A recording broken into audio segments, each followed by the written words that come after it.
हाय, कैसे हैं? I think ठीक ही होंगे।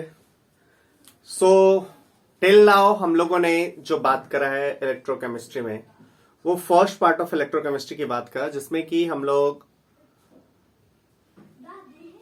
पहला गैल्वेनिक सेल का डिटेल्ड स्टडी किया, हर पार्ट का देखा कैसे क्या करना है, कैसे क्वेश्चंस की सॉल्विंग करनी है। आफ्टर दैट हम लोग आगे बढ़ रहे हैं, जिसमें कि सेकंड पार्ट मैंने आपको बोला था जब चैप्टर स्टार्ट किया था, उसी टाइम आपको बताया था इस चैप्टर के 3 पार्ट हैं। पहला galvanic cell, second electrolytic cell and third is conductance. ये 3 पार्ट में इस चैप्टर को हम लोग डिवाइड करते हैं। इस 3 सेक्शंस में आपको स्टडी करनी है। इलेक्ट्रोलाइटिक सेल गैल्वेनिक सेल से ज्यादा आसान पोर्शन है। गैल्वेनिक सेल में मल्टीपल कॉन्सेप्ट्स है, इलेक्ट्रोलाइटिक सेल में एकदम फिक्स्ड है, मतलब आपका 2 पेज का नोट्स होगा, उससे ज्यादा जरूरत नहीं है पढ़ने का, पढ़ते रहिए, बट इन 2 पेज में आप किसी भी एग्जाम के सारे क्वेश्चंस को सॉल्व कर सकते हैं। सो पहले हम लोग शुरू करते हैं, समझने की कोशिश करते हैं। शॉर्ट नोट्स में उससे ज्यादा रिक्वायर्ड कुछ भी चीज नहीं है। सो सबसे पहली चीज इलेक्ट्रोलाइटिक सेल, हम लोग देखें कि इलेक्ट्रोलाइटिक सेल में हम लोगों ने किया क्या है, क्या करने जा रहे हैं। गैल्वेनिक सेल या इलेक्ट्रोकेमिकल सेल में हम लोग क्या किए थे? गैल्वेनिक सेल में हम लोगों ने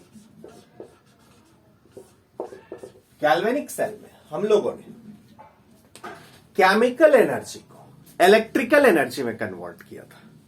नाउ हम लोग यहां पे रिवर्स करने जा रहे हैं। क्या? हम लोग यहां पे इलेक्ट्रिकल एनर्जी को केमिकल एनर्जी में कन्वर्ट करने जा रहे हैं। Means with the help of, आपको भी पता है कि रिएक्शन 2 टाइप का होगा, इधर स्पॉन्टेनियस होगा या नॉन स्पॉन्टेनियस होगा। स्पॉन्टेनियस केमिकल रिएक्शन होगा तो खुद से ही हो जाएगा, कोई आपको जरूरत नहीं है किसी एक्सटर्नल रिएजेंट की, एक्सटर्नल सोर्स की। But if reaction is non spontaneous then you need an क्या? External source. एक्सटर्नल सोर्स से आपको कुछ सप्लाई करना पड़ेगा सच दैट कि आप उसको स्पॉन्टेनियस बनाए। तो हम लोग यहां पे वही कर रहे हैं, हम लोग नॉन स्पॉन्टेनियस केमिकल रिएक्शंस को कैरी आउट करने की कोशिश कर रहे हैं। नॉन स्पॉन्टेनियस रिएक्शन को, नॉन स्पॉन्टेनियस केमिकल रिएक्शन को हम लोग कराने की कोशिश कर रहे हैं। And for this purpose we need an external agent. So हम लोग एक्सटर्नल एजेंट में एक बैटरी लेंगे। ऑब्वियसली उसका वोल्टेज ज्यादा होना चाहिए जो निगेटिव ईएमएफ बनाएगा ये केमिकल रिएक्शन। ओके, सो हम लोग एक एक्सटर्नल सोर्स से सप्लाई करेंगे and non spontaneous chemical reaction को कैरी आउट कराएंगे। सो इस टाइप के सेल में हम लोग क्या करते हैं, इसको थोड़ा लिखें। चलिए, सो हम लोग लिखेंगे in this type of cell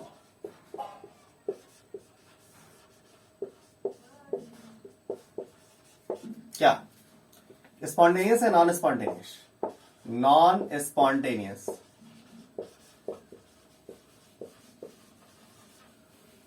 spontaneous chemical reaction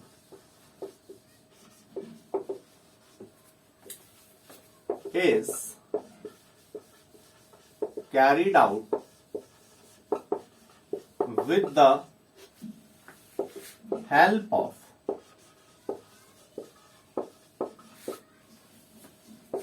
external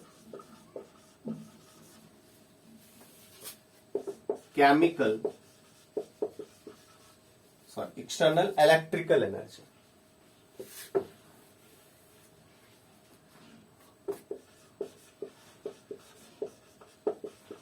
electrical source means, my dear students, हम लोग क्या करेंगे, से कोई सा केमिकल रिएक्शन है, मान लो नॉन स्पॉन्टेनियस। कैसे? जैसे मान लो NaCl है, इसको हम लोग मोल्टन स्टेट में है, हम लोग मान लो Na सॉलिड और हाफ Cl2 बनाना चाहते हैं। This is a non spontaneous chemical reaction.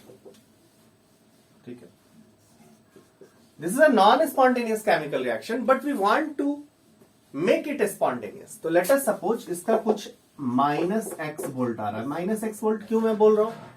-x volt क्यों बोल रहा हूं? जो भी आए, मुझे इससे मतलब नहीं कितना आ रहा है, बट आएगा ये निगेटिव, निगेटिव में कुछ वैल्यू अकर करेगा। क्यों? बिकॉज ये नॉन स्पॉन्टेनियस है, सो ई सेल पॉजिटिव हो, ई सेल निगेटिव होना है।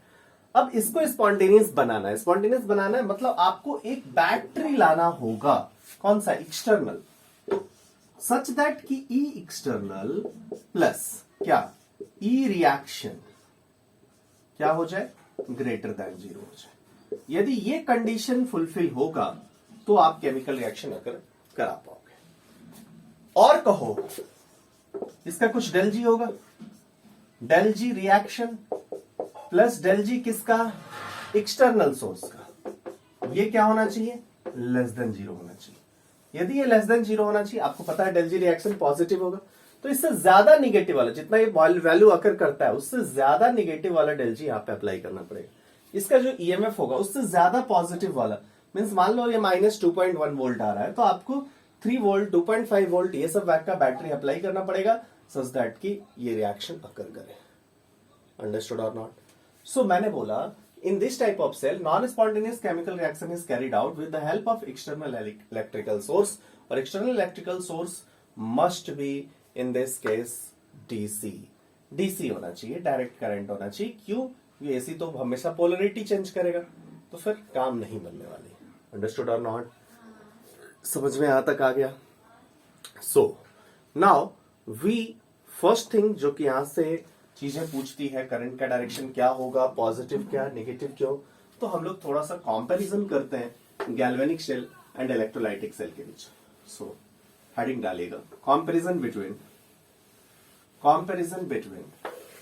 Galvanic cell and electrolytic cell, comparison between galvanic cell and electrolytic cell,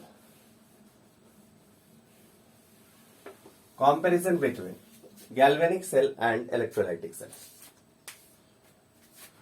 पहला पार्ट है इधर गैल्वेनिक सेल, इलेक्ट्रोकेमिकल सेल लिखा हुआ है, एंड इस साइड हम लोग इलेक्ट्रोलाइटिक सेल ले रहे हैं,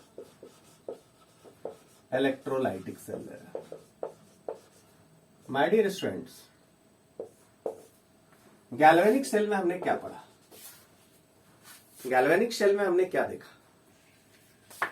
इलेक्ट्रिकल टू केमिकल और केमिकल टू इलेक्ट्रिकल। हमने देखा chemical energy is converted into इसमें इलेक्ट्रिकल एनर्जी। बोलो। इलेक्ट्रोलाइटिक सेल में हमने क्या देखा? पहला, इलेक्ट्रिकल एनर्जी को हम लोग कन्वर्ट करने चाह रहे हैं केमिकल एनर्जी। मैं शॉर्ट में लिख रहा हूं, आप लिख लीजिए।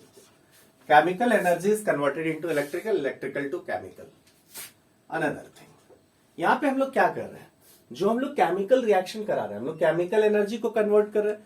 सो we are taking a chemical reaction, spontaneous chemical reaction is occurring here. यहां पे स्पॉन्टेनियस केमिकल रिएक्शन हो रहा है, बट यहां पे आप जो एक्सटर्नल इलेक्ट्रिकल एनर्जी सप्लाई कर रहे हो उसमें non spontaneous chemical reaction occurring हो रहा है। बोलो मेरे भाई, नॉन स्पॉन्टेनियस केमिकल रिएक्शन आप करा रहे हो। अंडरस्टूड और नॉट? एक में आप स्पॉन्टेनियस केमिकल रिएक्शन करा रहे हैं, दूसरे में आप नॉन स्पॉन्टेनियस केमिकल रिएक्शन करा रहे हो। चलिए नेक्स्ट पार्ट, थर्ड हम लोग बात करें। इस केस में हम लोग क्या करते हैं जनरली, थोड़ा सा कुछ सब सेगमेंट छोड़ दीजिए, तो जनरली क्या है, two electrodes are, generally two electrodes are dipped in different container। ठीक है, डिफरेंट वे मतलब एक कंटेनर अलग लेते, एक कंटेनर अलग लेते और उसमें आपको हम लोग यूज करते हैं। लेकिन इसमें क्या होता है, मतलब आपको दो सेपरेट कंपार्टमेंट की जरूरत नहीं है। One compartment is used. Semi compartment में एनोड, सेमी कंपार्टमेंट में हम लोग एनोड भी लेंगे और कैथोड भी लेंगे और इसको एक्सटर्नल सोर्स से ऐड कर लेंगे, एक्सटर्नल सोर्स से हम लोग कनेक्ट कर देंगे। नाउ अब देखना, यहां पे हम लोगों ने क्या देखा था, गैल्वेनिक शेल में क्या देखा था, एनोड पे ऑक्सीडेशन होता था। अच्छा एक और चीज, source of electron, source of electron is chemical reaction. Chemical reaction था जो कि ये कराता था। यहां पे क्या है, source of electron flow means डॉन जो होगा वो एक्सटर्नल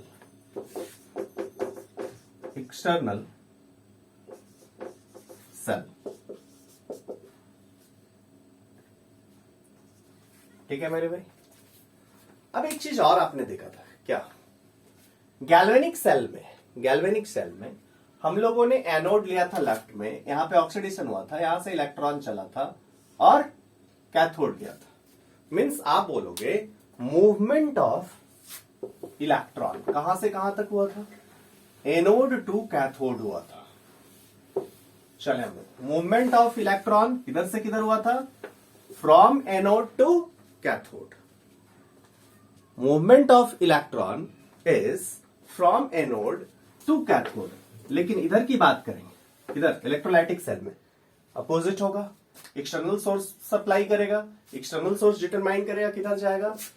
सो आप बोलोगे movement of electron will be किधर से किधर तक, फ्रॉम एनोड टू कैथोड। लेकिन यहां पे क्या बोलोगे, यहां पे क्या बोलोगे my dear students, movement of electron from cathode to anode. समझ में आई बात। अब एनोड से कैथोड तक इलेक्ट्रॉन फ्लो कर रहा है, मींस करंट का फ्लो किधर होगा, करंट विल फ्लो फ्रॉम किधर से किधर, एनोड से कैथोड इलेक्ट्रॉन, करंट क्या होगा उल्टा, कैथोड टू एनोड। इधर बात करें उल्टा, करंट विल फ्लो किधर से किधर, from anode to cathode, from anode to cathode. Clear है कि नहीं। अब आपको पता है करंट हायर पोटेंशियल से लोअर पोटेंशियल की तरफ फ्लो करता है, तो यहां पे कैथोड से एनोड है, so cathode is positive terminal and anode is negative terminal. यहां पे बात करें तो cathode anode, cathode is negative terminal and anode is positive terminal. Just आप इस चीज को यूज कर रहे हो कि करंट हमेशा हायर पोटेंशियल से लोअर पोटेंशियल की तरफ फ्लो कर रहा है। सो कैथोड से एनोड मतलब कैथोड हायर पोटेंशियल पे होगा, एनोड लोअर पोटेंशियल पे होगा। सो कैथोड को पॉजिटिव पोटेंशियल, एनोड को नेगेटिव पोटेंशियल। यहां करंट किधर, anode to cathode. So anode positive potential हो गया और कैथोड नेगेटिव पोटेंशियल हो गया। इसलिए आप जो पहले कहते थे कि पॉजिटिव और नेगेटिव, मैंने बोला था ये साइन डिपेंड करेगा किस टाइप का सेल है, इसलिए इसमें साइन देने से पहले आपको समझना है। ये सारी चीजें आप नहीं जानेंगे तो दिक्कत हो जाएगी। अंडरस्टूड और नॉट, कौन पॉजिटिव है कौन नेगेटिव है, करंट किधर फ्लो करेगा, ये सारी कहानी हम लोगों ने किया। हाँ एक बात फिक्स है, चाहे वो गैल्वेनिक सेल हो या इलेक्ट्रोलाइटिक सेल हो, एनोड पे ऑलवेज ऑक्सीडेशन होगा, कैथोड पे ऑलवेज रिडक्शन होगा। एक और पॉइंट लिख सकते हैं, गैल्वेनिक सेल में जनरली सॉल्ट बेस यूज होगा, जनरली होगा, कुछ ऐसे हैं जहां पे कि नहीं होता, बट इलेक्ट्रोलाइटिक सेल में there is no need of salt bridge, since same solution में ही आपका काम बना है, एक ही सॉल्यूशन में एनोड और कैथोड को हमने डाला है, so there is no need of salt bridge. Understood और नॉट।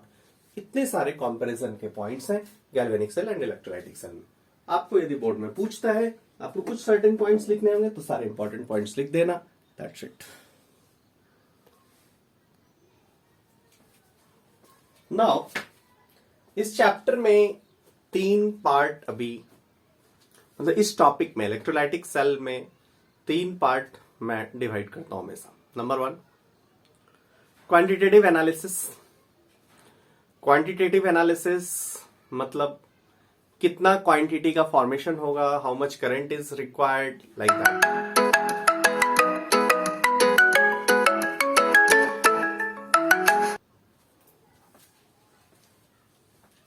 हाउ मच क्वांटिटी आया, ये पार्ट होगा। नंबर 2 पार्ट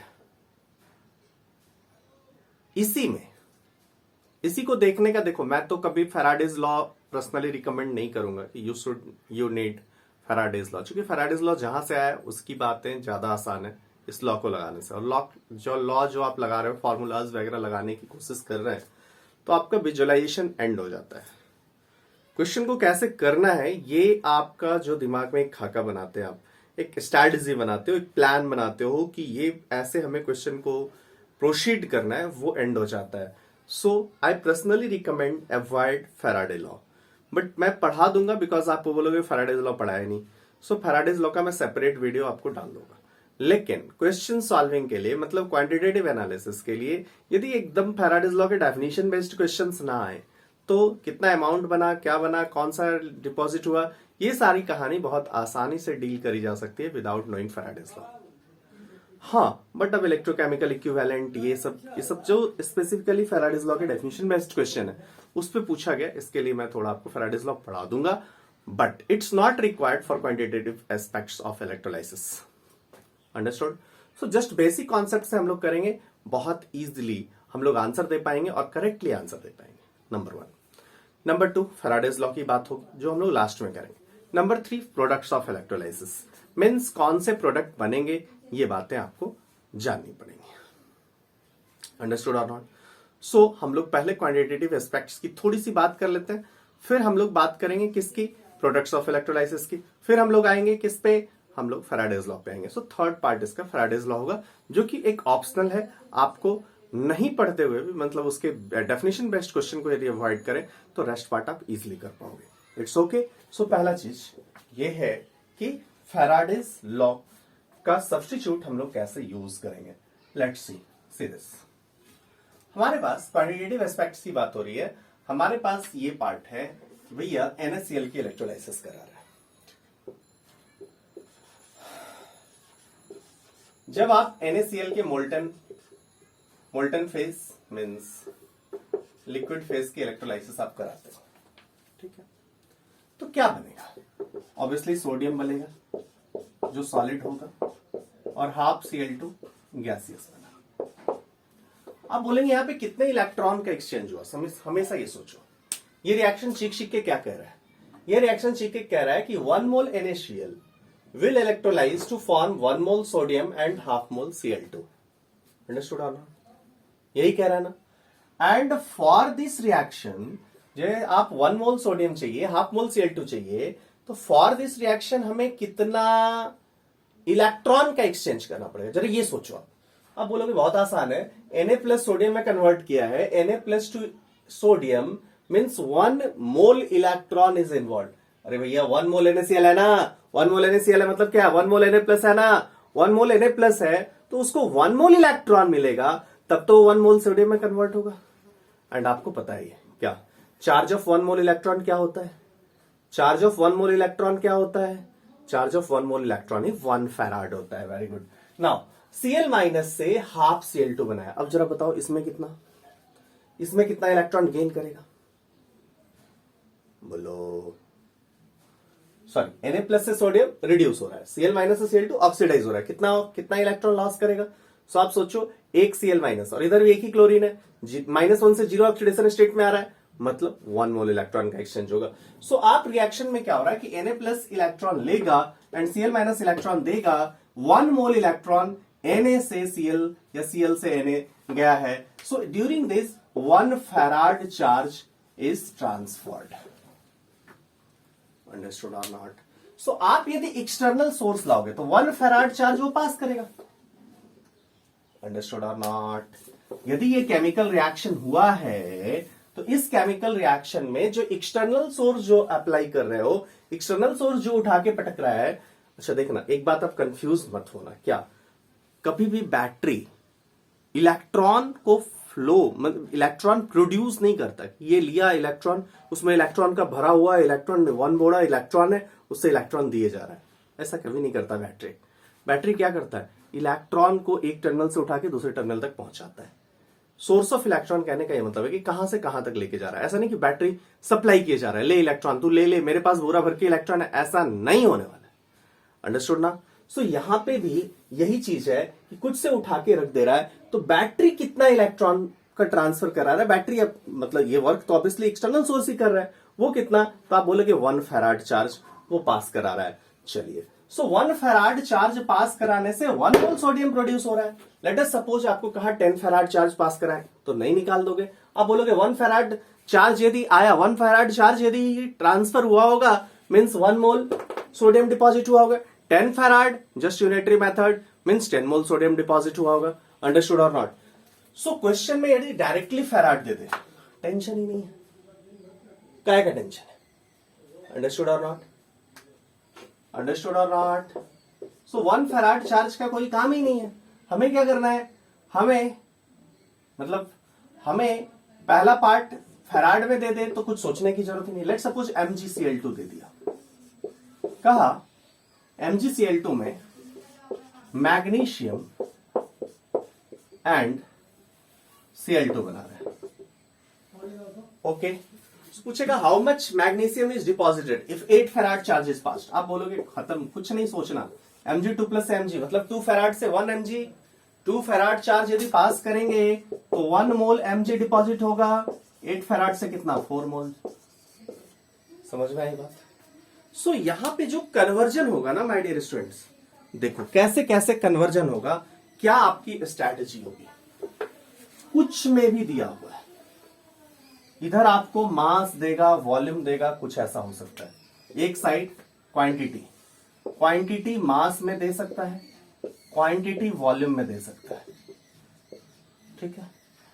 आप इन सब को मोल पे ले आओगे,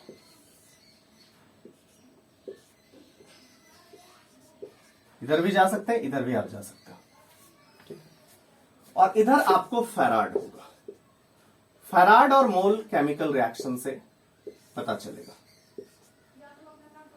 पूरा क्या होगा मैं आपको दिखा रहा हूं, या मास देगा या मोल देगा, वॉल्यूम देगा तब भी मोल होगा, और मोल एंड फैराड और फैराड और मोल केमिकल रिएक्शन देख के आप लिंक कर पाओगे। हो सकता है चार्ज देने का दूसरा तरीका, क्या, आई दे दिया एंड टाइम दे दिया, सो इससे हमको फैराड पे जाना होगा, या डायरेक्टली कूलम में चार्ज दिया, इससे भी हमको फैराड पे जाना होगा। अंडरस्टूड और नॉट? मतलब आई दे दिया, मास पूछा, कैसे क्या प्रोसेस होगा आपका, आई दे दिया, पहले फैराड पे पहुंचो, फिर मोल पे पहुंचो, फिर मास पे पहुंचो। मास दे दिया, करंट पूछा, कोई दिक्कत नहीं, मास दे दिया, मोल पे पहुंचो, फैराड पे पहुंचो, करंट पे पहुंचो। अंडरस्टूड और नॉट? क्लियर है मेरे भाई?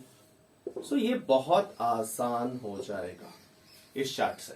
देखिए, जैसे मैं पूछूं, question two, if I ampere is current, I ampere current is pass through T, तो I into T coulomb charge pass होगा, T सेकेंड। अब इसको फैराड में चेंज करना है, तो 1 फैराड आपको पता है 96500 कूलम। बोलो, जब आपको ये सिंपलिस्टिक ना दे, फैराड में चार्ज नहीं दे रहा है, I दे रहा है और T दे रहा है, तो कोई दिक्कत नहीं, इस चार्ज को आप क्या करो, फैराड में कन्वर्ट कर लो, आपका काम बन जाएगा। इस चार्ट से हम लोग इजिली कहां से कैसे जाना है ये डिटरमाइन करके हम लोग काम कर सकते हैं, और इससे हमारा माइंड सेटल्ड रहेगा। हम ऐसा नहीं होगा कि भैया क्या करना है ये हमें पता नहीं है। चलिए, जैसे मैं कहूं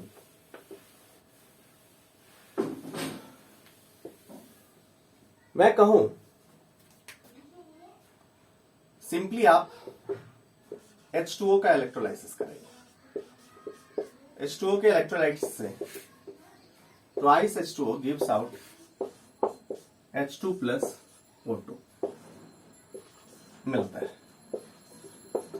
ठीक है। H2 गैस और O2 गैस मिलता है। इसमें कितना फैराड चार्ज का पास है जरा देखो, 4। यहां पे लिख लीजिए हमेशा केमिकल रिएक्शन के ऊपर, ये केमिकल रिएक्शन हुआ तो 4 फैराड चार्ज आएगा। अंडरस्टूड और नॉट? कैसे आपने पहचाना, यहाँ पे 4 हाइड्रोजन था, देख रहे हो, 4 हाइड्रोजन था, +1 ऑक्सीडेशन स्टेट में, उधर सब 0 चला गया, मतलब 4 मोल इलेक्ट्रॉन का एक्सचेंज हुआ है। कोई एक पार्ट का कर लो, उतना ही हुआ है। केमिकल रिएक्शन है तो आपको पता है जितना एनोड उतना कैथोड, आपने कैंसिल आउट करके नेट रिएक्शन लिखा होगा। अब मैं इस पे बाद में मैं इस पे वापस से टाइम वेस्ट नहीं कर रहा। क्यों? क्योंकि आपको पता है यहां से 4H+ आया, 2H2 दिस दैट 2 आया। ओके, एनोड पे क्या केमिकल रिएक्शन है, कैथोड पे क्या है, नेट रिएक्शन क्या है, ये सारी कहानी हम लोगों ने पहले करी है। सो यहाँ पे 4 इलेक्ट्रॉन 4 मोल मीन्स 2 मोल H2O 4 फैराड चार्ज का ट्रांसफरेंस करेगा, तो 4 फैराड चार्ज मतलब एनोड टू कैथोड या कैथोड टू एनोड करेगा, एंड 2 मोल H2 और 1 मोल O2 प्रोड्यूस करेगा। अंडरस्टूड? और मैं टेक्निकली बहुत करेक्ट बोलने की कोशिश नहीं कर रहा हूं, क्वेश्चन हमारा फोकस कुछ और है। अंडरस्टूड और नॉट? फोकस कहां है? फोकस मेरा यहां है। लेट अस सपोज आई दिया, आई करंट को टी टाइम तक दिया। आपको क्या चाहिए? फैराड और मोल में 4 फैराड से 2 मोल H2 पास करेगा, 4 फैराड से 1 मोल O2 मिलेगा। सो आपको चार्ज जो भी चाहिए वो फैराड में चाहिए। Q यदि I इंटू टी बोले तो Q equals to I into T coulomb होगा। बोलो मेरे भाई, फैराड में चार्ज चाहिए तो आप बोलोगे IT बाई 96500 फैराड होगा। ये आप कैसे निकाले? देखो I into T coulomb, sorry 96500 farad, 96500 coulomb is 1 farad. So 1 coulomb is what? 1 by 96500 farad. Okay, so I into T coulomb कितना हो जाएगा?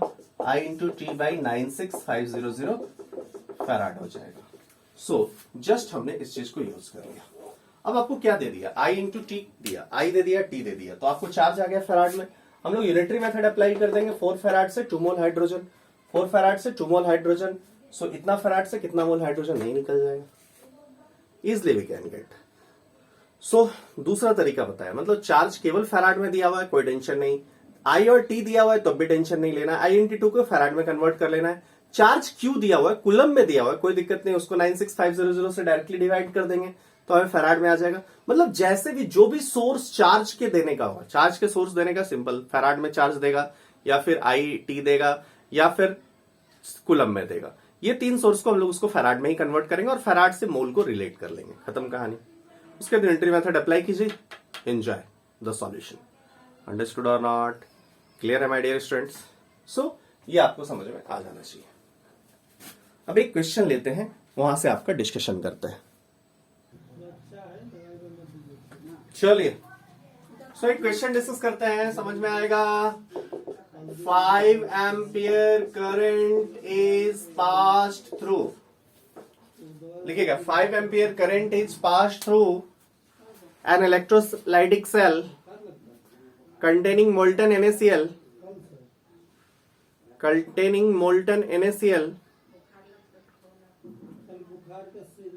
5 ampere current is passed through an electrolytic cell containing molten NaCl up to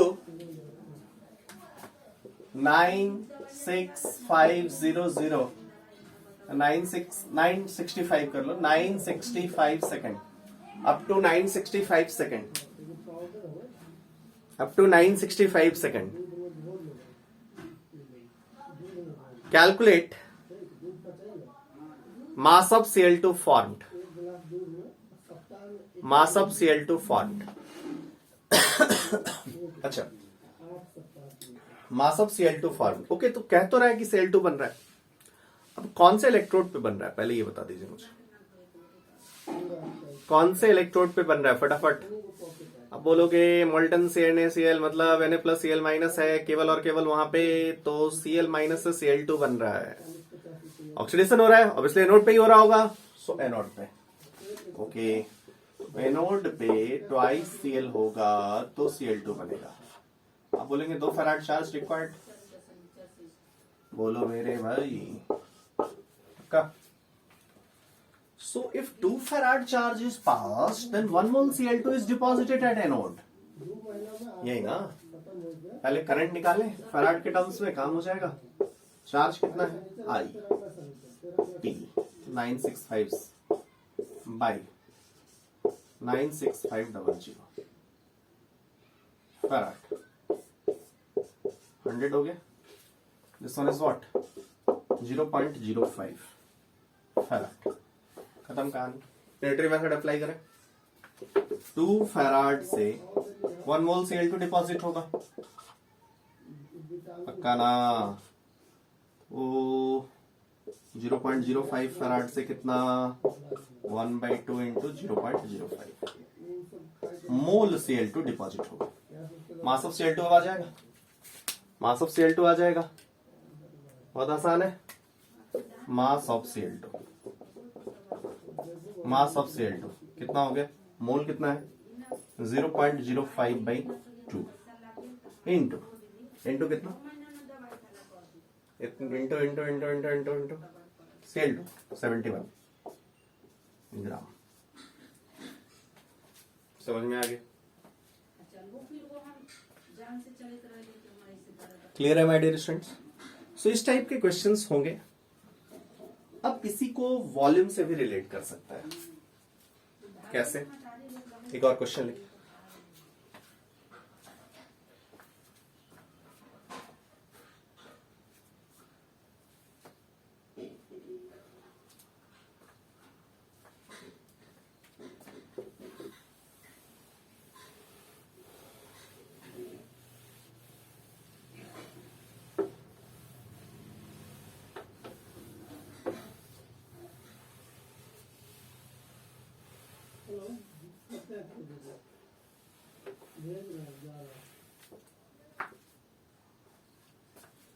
चलिए volume कैसे question को करें। Question लिखेगा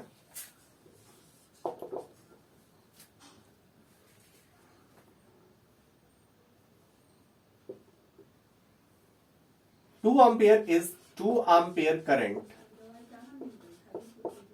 2 ampere current is passed through an electrolytic cell up to same 965 second 50 second कर दो 9650 second. Calculate volume of O2. Calculate volume of O2 deposited if electrolytic solution containing water only. ठीक। So my dear students, water का electrolysis केवल water है, electrolytic cell में डाल दिया, voltage वगैरह वेरी करा के कुछ ऐसा किए, डिपॉजिट हुआ। डिपॉजिट होगा तो क्या बनेगा H2 प्लस ट्वाइस O2 वाला। समझ में आई बात? ये बन गया। अब चलिए कितना farad, 2 oxygen O2 4 farad. Charge की बात करें पहले, क्या बोला, volume 2 ampere current is passed up to 9650 second. ठीक है, वॉल्यूम चाहिए, एसटीपी वर्ड यूज कर देना। Calculate volume of O2 form that anode at STP. देख लेना Q क्या हो जाएगा, Q is what 2 into 9650 divided by 96500, that is 0.2 farad. 4 farad से 2 मोल O2, 0.2 फैराड से 2/4 इंटू 0.2, ये कितना हो जाएगा 0.1 मोल O2। एसटीपी पे वॉल्यूम कितना है इसका 2.27 लीटर। खत्म। 1 मोल यदि O2 होता तो वॉल्यूम शुड बी 22.7। यहाँ पे कितना है 0.1 मोल O2 है, so volume is 2.27 litre. Should be clear to all of you. So इस ढंग से क्वेश्चन मास में भी दे सकता है, वॉल्यूम में भी पूछ सकता है। अब एक और टाइप का क्वेश्चन पूछता है कितना लेयर डिपॉजिट करेगा, थिकनेस पूछता है। थिकनेस पूछता है, थिकनेस ऑफ द लेयर पूछा, उसमें भी कोई टेंशन नहीं, हम लोग क्वेश्चंस बात करेंगे लाइव क्लास में। But thickness of the layer भी पूछा my dear students, it's very easy. कैसे निकालोगे, क्रॉस सेक्शनल एरिया दे देगा, L इंटू बी दे दिया, थिकनेस H है मान, LBH इज वॉल्यूम, डेंसिटी से मल्टीप्लाई करो, mass deposited is what L into B into H into rho. Understood और not? कितना मास डिपॉजिट हुआ, अंडरस्टूड? अब नंबर ऑफ मोल में आ जाएंगे। क्या हो जाएगा L into B into H into rho by molar mass. Just H निकालना होगा, फेराड से इसको रिप्लेस कीजिए, फेराड से इसको रिलेट कीजिए, H यहां से निकल जाएगा। सो यदि थिकनेस ऑफ द लेयर पे भी क्वेश्चन पूछा देन आप कर सकते हैं। अंडरस्टूड? सो ये 3 टाइप का क्वेश्चन, 4 टाइप का आपको मिलेगा।